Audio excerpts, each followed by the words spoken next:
Boa noite, boa madrugada, bom dia, boa tarde, seja quando for bem-vindo, bem-vinda a mais uma leitura bíblica, caminho de autoconhecimento e fé à luz da Bíblia. Convido você a refletir o título sobre o jejum, contido na segunda parte do Sermão da Montanha, no 6º capítulo do Evangelho segundo São Mateus. Então, sem mais delongas, vamos começar.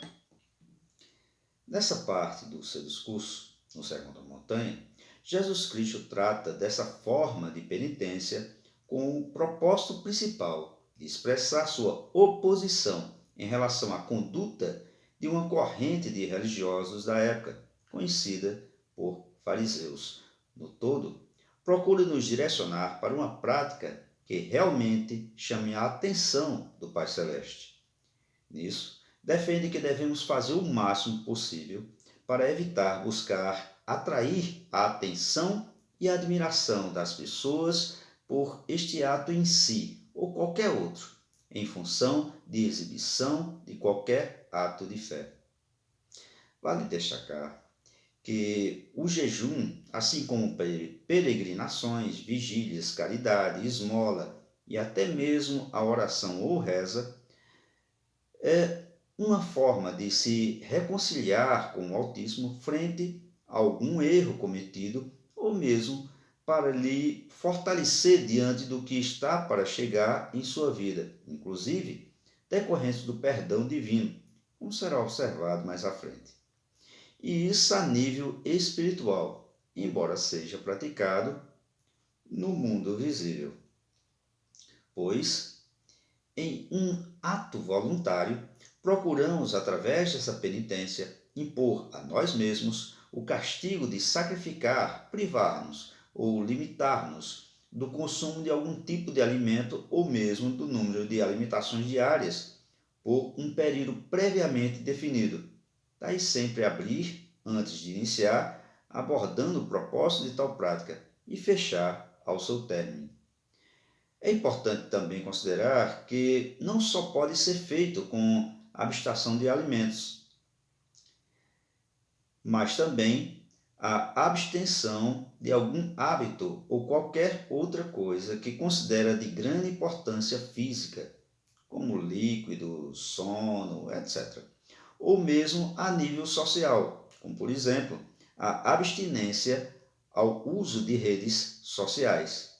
Porém, é importante lembrar que a verdadeira penitência é uma atitude interior de arrependimento e desejo de reparar o mal cometido, manifestando-se em obras ou a própria fé no Altíssimo.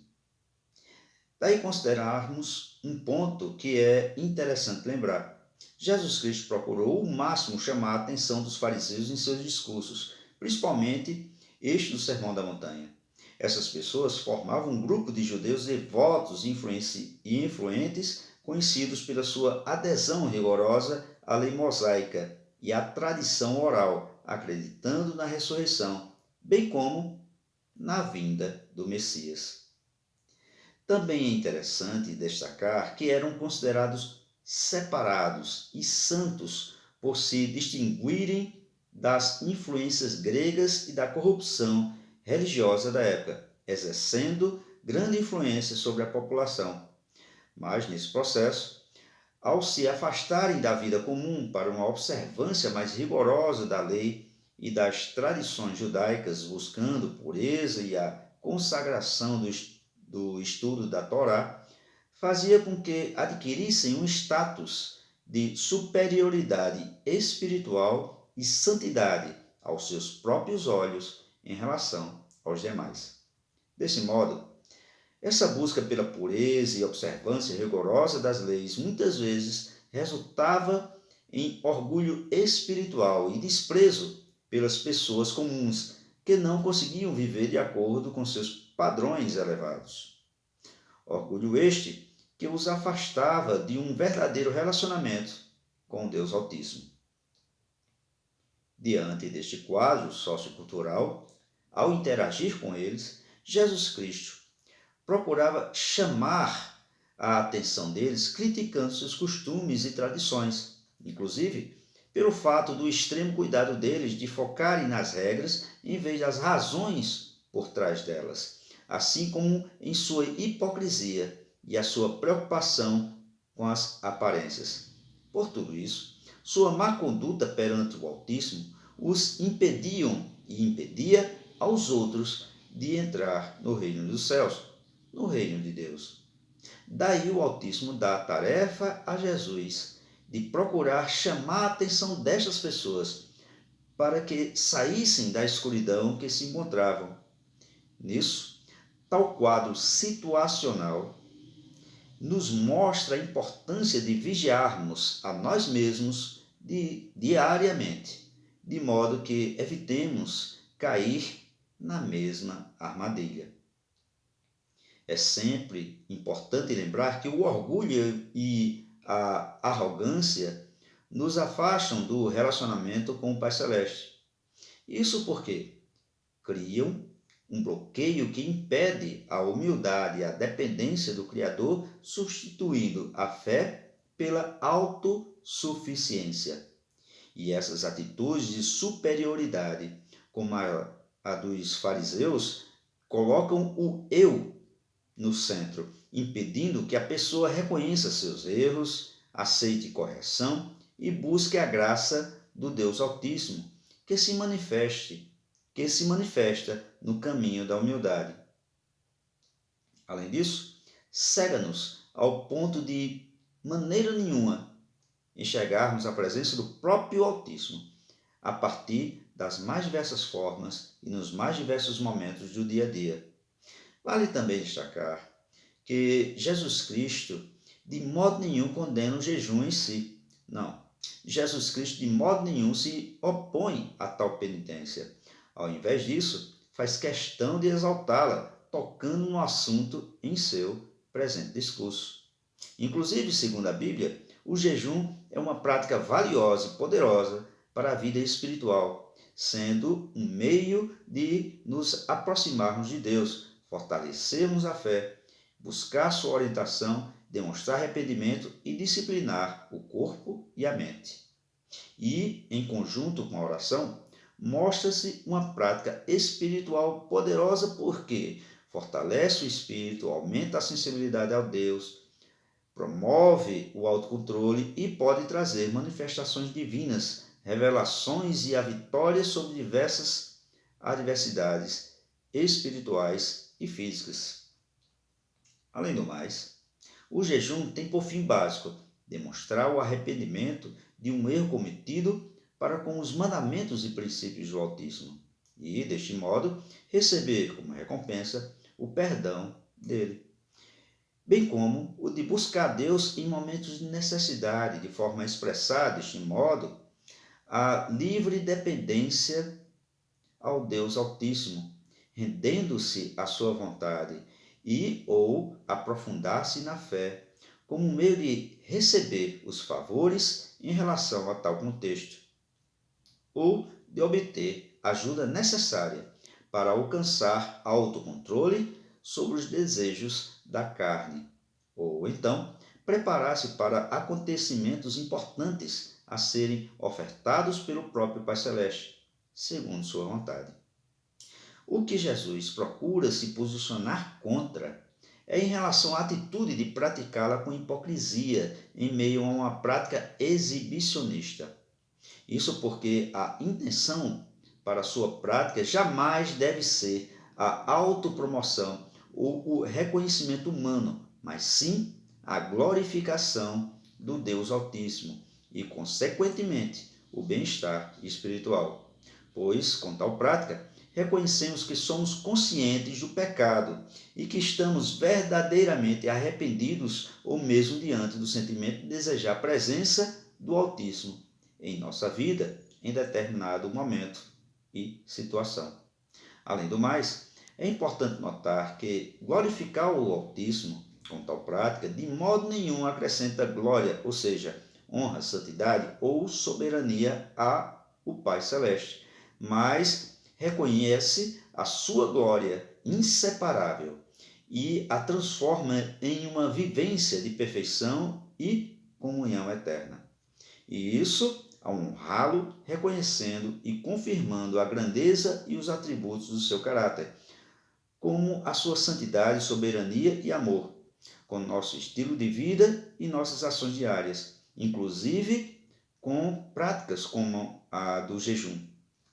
Pois o ato de jejuar expressa uma ampla entrega espiritual, já que o sacrifício tem por fim básico ir além do físico, dos apegos e desejos de natureza humana. Assim, Jesus instrui que o jejum deve ser uma prática discreta, feita para o Deus Altíssimo, e não, de modo nenhum, para atrair a admiração e elogio das pessoas. Pois jejuar e ter uma vida voltada para a atitude de, entre outras coisas, reconhecer seus erros e expiar os pecados, isto é, pagar pelos pensamentos, palavras, atos ou mesmo omissões que desagradam ou desagradaram ao Pai Celeste, através de um sacrifício para que venhamos a nos reconciliar com Deus Altíssimo, purificando da nossa culpa ou outros propósitos, conforme os diversos motivos já abordados acerca da prática, deve ser um ato genuíno de fé diante do Pai Celeste e de maneira nenhuma um espetáculo para os outros. Assim sendo, ao contrário dos hipócritas que procuram mostrar que estão fazendo tal penitência dedicada ao Altíssimo mais para serem vistos e elogiados no processo, o jejum que agradaria ao Pai Celeste é o de que, de modo nenhum, seja evidente aos outros, mas sim uma ação secreta e sincera. Logo, jamais deve ser anunciada aos outros, inclusive por meio de uma aparência de tristeza. Ao invés disso, devemos continuar a vida normalmente, mantendo o jejum em segredo para que o foco esteja em Deus e, de modo nenhum, nas aparências. E isso porque a verdadeira recompensa, de maneira nenhuma, vem dos homens, que apenas verão a ação externa. A recompensa que Jesus promete é a do Pai Celeste, que conhece a intenção secreta e sincera do coração. Portanto, é possível receber a recompensa do Pai Celeste a partir de 3 necessidades básicas, 3 condições. Primeiro, que estejamos com um coração sincero. Segundo, com intenções corretas. E terceiro, sempre unido à oração e à caridade. Isso porque, como já observado, de modo nenhum mostra-se como uma prática direcionada para buscar favor divino ou ostentar, mas sim um ato de devoção e submissão à vontade do Deus Altíssimo. A motivação por trás das suas ações deve ser a relação com o Pai Celeste, jamais a busca por glória, ou seja, por o próprio merecimento de respeito, reconhecimento como pessoa santa, melhor que outros, ou a própria aprovação dos outros, como um simples modismo, costume ou tradição. No mais, Jesus, ao abordar tal temática, reforma a importância de que, no que se refere ao relacionamento com o Altíssimo, devemos manter uma comunicação íntima e privada, secreta com o Pai Celeste.